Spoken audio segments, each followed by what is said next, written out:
1872 में एक व्यापारी जलपोत मैरी सेलेस्टे को अजोर आइलैंड के समुद्री इलाके में बिना किसी इंसान के तैरता हुआ देखा गया। इस जहाज में ना तो कोई इंसान था, ना ही इस जहाज का कोई नुकसान हुआ था और जहाज का सामान भी उसी में था। लेकिन इस जहाज की लाइफ बोट गायब थी और जहाज में आखिरी लॉग एंट्री 10 दिन पहले की थी। आखिर इस व्यापारी जहाज के साथ क्या हुआ था? कई सालों तक इसकी छानबीन चलती रही, लेकिन कुछ पता नहीं चला। जब एक्सपर्ट्स ने जहाज के सामान को खंगाला तो ये देखा गया कि जहाज में हजारों बैरल शराब थी, जिसमें कई बैरल में से शराब लीक हो चुकी थी। इसके चलते जहाज में कभी भी आग लग सकती थी। इसके कारण यही निष्कर्ष निकाला गया कि मैरी सेलेस्टे के यात्रियों ने जहाज डूबने के डर से जहाज को छोड़ दिया था। पर आज भी इस जहाज का रहस्य एक रहस्य ही बनकर रह गया है। मारिया रिडोल्फ मर्डर की मिस्ट्री काफी फेमस है। ये दिसंबर 1957 की बात है, जब 7 साल की मारिया रिडोल्फ अचानक ही धुंध में गायब हो गई। कुछ समय बाद रिडोल्फ का शव मिला और पुलिस ने हत्यारों की तलाश शुरू कर दी। तहकीकात करने पर पुलिस को जॉनी मैककुलॉव नाम के शख्स का नाम सामने आया, लेकिन लाई डिटेक्टर टेस्ट में यह साबित हो गया कि जॉनी मैककुलॉव बेगुनाह है। लेकिन 1994 में जॉनी मैककुलॉव की मां ने खुद कबूल कर लिया कि जॉनी मैककुलॉव ने ही कत्ल करा था। 2008 में ये केस फाइल फिर से खुली और 2012 में जॉनी मैककुलॉव पर ट्रायल फिर से शुरू हुआ, जिसमें वो गुनहगार साबित हो गया और 55 साल बाद इस मासूम बच्ची को इंसाफ मिल पाया। इजिप्ट के पिरामिड्स कैसे बने? क्या वो एलियंस थे जो कोई आधुनिक टेक्नोलॉजी जिसकी वजह से इजिप्ट के पिरामिड्स बने? बहुत सालों तक इजिप्ट के पिरामिड का रहस्य ही बना हुआ है, लेकिन 2014 में यूनिवर्सिटी ऑफ एम्स्टर्डम के फिजिसिस्ट ने इन पिरामिड के अंदर बनाई गई तस्वीरों का निरीक्षण करा, जिससे पता चला कि पिरामिड्स को बनाने के लिए इस्तेमाल हुए पत्थर स्लेज के आकार वाले वाहन में ढाककर लोगों द्वारा लाए गए थे।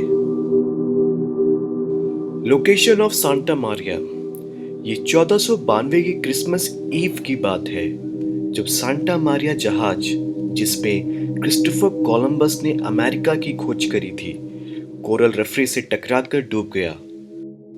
कोलंबस और उनके साथी नीना नाम के दूसरे जहाज से स्पेन पहुंचे और इसी के साथ सांता मारिया किस जगह में डूब गया, ये एक अनसुलझा रहस्य है। लेकिन 2014 में आर्कियोलॉजिस्ट बैरी क्लिफोर्ड ने दावा करा है कि उन्हें सांता मारिया का मलबा मिल गया है और इस बात को साबित करने में भी वो सफल रहे हैं।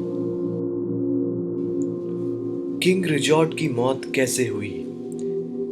इतिहासकार का हमेशा से मानना था कि रिचर्ड III की मौत युद्ध में मैदान में 1485 में हुई थी, लेकिन किसी को ये कभी नहीं पता चला कि आखिर उनकी मौत कैसे हुई। 2012 में किंग रिचर्ड के हड्डी का ढांचा ब्रिटेन के शहर लेस्टर के एक पार्किंग लॉट में मिली।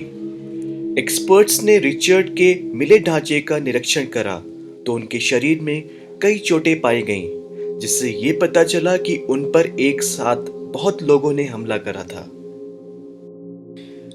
वैसे तो ये रहस्य आधा खुल चुका है, लेकिन फिर भी हमने अपने इस वीडियो में इसे शामिल करा है। 1845 में sir John Franklin HMS Erebus और HMS टेरर को लेकर नॉर्थ वेस्टर्न पैसेज को खोजने के लिए गए थे और उसके बाद से इन दो पानी के जहाजों और सर फ्रैंकलिन का कुछ पता नहीं चला है। कई लोगों का कहना था कि हिमखंड से जहाज टकराकर डूब गया और लोग ठंड और भूख से मर गए, लेकिन प्रश्न ये उठता है, इन जहाजों का क्या हुआ? इन जहाजों में क्या हुआ था? सितंबर 2014 में खोजियों ने एरेबस का मलबा कनाडा के आर्कटिक ओशन में खोज डाला। अभी तक दूसरे जहाज टेरर का कुछ पता नहीं चला है, लेकिन खोजी यही आशा कर रहे हैं कि एरेबस के मलबे से फ्रैंकलिन एक्सपीडिशन के कुछ और राज खुलेंगे। अमेलिया इयरहार्ट का अनसुलझा रहस्य। इस अनसुलझे रहस्य ने दुनिया में बहुत लोगों का ध्यान अपनी ओर खींचा था। कोई नहीं जानता था कि दुनिया की सबसे प्रसिद्ध एविएटर अमेलिया इयरहार्ट 1937 में कैसे गायब हो गई। कोई कहता था कि अमेलिया इयरहार्ट और उनके नेविगेटर दोस्त फ्रैड नूनेन यूएस के जासूस थे, जिन्हें जापानियों ने पकड़ा और मार डाला। और किसी ने कहा कि वे यूएस ने उन्हें प्रोटेक्टिव कस्टडी में रख लिया था। लेकिन 1940 में एक औरत की हड्डियों के साथ साथ औरत का जूता, ग्लास की बोतल और एक सेक्सटेंट केस मिला, जिसमें सीरियल नंबर लिखा हुआ था, जिससे ये पता चला कि अमेलिया इयरहार्ट का जहाज निकोबार द्वीप में क्रैश हो गया था। इसके साथ ही उनके जहाज के कुछ हिस्से भी मिले, जिससे अमेलिया इयरहार्ट के अनसुलझे रहस्य की गुत्थी सुलझ गई। अगर आपको ये वीडियो पसंद आया है तो प्लीज़ इस वीडियो को लाइक करें और शेयर करना बिल्कुल ना भूलें। और अगर आपने अभी तक सब्सक्राइब नहीं किया है तो प्लीज़ सब्सक्राइब करें। बाकी मैंने और भी अच्छे वीडियोस बना रखे हैं, आप उनको भी चेक कर सकते हैं।